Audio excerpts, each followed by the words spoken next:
بسم اللہ الرحمن الرحیم۔ صحیح بخاری حدیث نمبر 166۔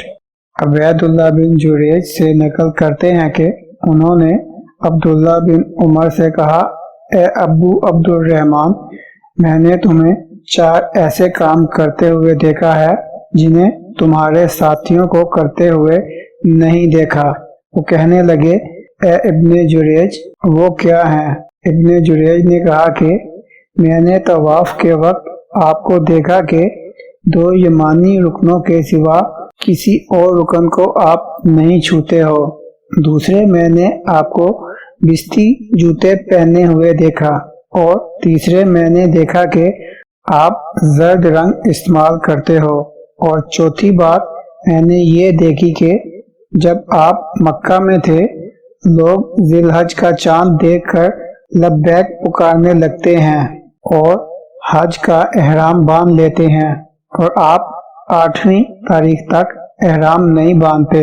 حضرت عبداللہ بن عمر رضی اللہ عنہ نے جواب دیا کہ دوسرے ارکان کو تو میں یوں نہیں چھوتا کہ میں نے رسول اللہ صلی اللہ علیہ وسلم کو یمانی رکنوں کے علاوہ کسی اور رکن کو چھوتے ہوئے نہیں دیکھا، اور رہے جوتے تو میں نے رسول اللہ صلی اللہ علیہ وسلم کو ایسے جوتے پہنے ہوئے دیکھا کہ جن کے چمڑے پر بال نہیں تھے، اور آپ انہی کو پہنے وضو فرمایا کرتے تھے، تو میں بھی انہی کو پہننا پسند کرتا ہوں۔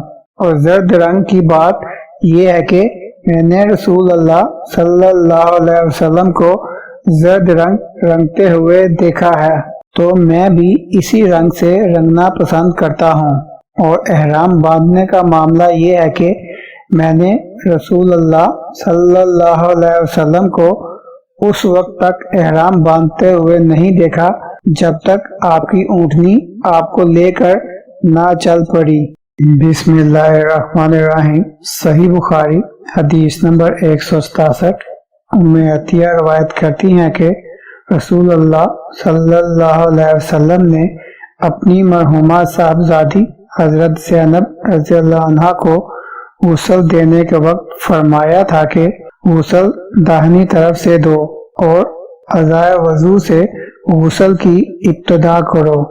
بسم اللہ الرحمن الرحیم۔ صحیح بخاری حدیث نمبر 168۔ ام المومنین حضرت عائشہ صدیقہ رضی اللہ عنہا سے روایت کرتے ہیں کہ وہ فرماتی ہیں کہ رسول اللہ صلی اللہ علیہ وسلم جوتا پہننے، کنگھی کرنے، وضو کرنے اور اپنے ہر کام میں داہنی طرف سے کام کی ابتدا کرنے کو پسند فرمایا کرتے تھے۔ بسم اللہ الرحمن الرحیم۔ صحیح بخاری حدیث نمبر 169۔ انس بن مالک رضی اللہ عنہ سے نقل کرتے ہیں، وہ فرماتے ہیں کہ میں نے رسول اللہ صلی اللہ علیہ وسلم کو دیکھا کہ نماز عصر کا وقت آ گیا، لوگوں نے پانی تلاش کیا، جب انہیں پانی نہ ملا تو رسول اللہ صلی اللہ علیہ وسلم کے پاس ایک برتن میں وضو کے لیے پانی لایا گیا۔ رسول اللہ صلی اللہ علیہ وسلم نے اس میں اپنا ہاتھ ڈال دیا اور لوگوں کو حکم دیا کہ اسی برتن سے وضو کریں۔ حضرت انس رضی اللہ عنہ کہتے ہیں کہ میں نے دیکھا آپ کی انگلیوں کے نیچے سے پانی چشمے کی طرح ابل رہا تھا، یہاں تک کہ قافلے کے آخری آدمی نے بھی وضو کر لیا۔ بسم اللہ الرحمن الرحیم۔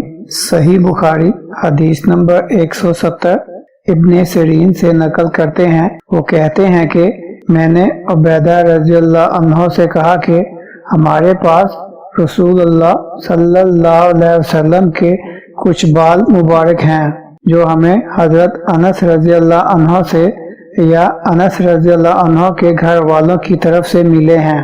یہ سن کر عبیدہ نے کہا کہ اگر میرے پاس ان بالوں میں سے ایک بال بھی ہو تو وہ میرے لیے ساری دنیا اور اس کی ہر چیز سے زیادہ عزیز ہے۔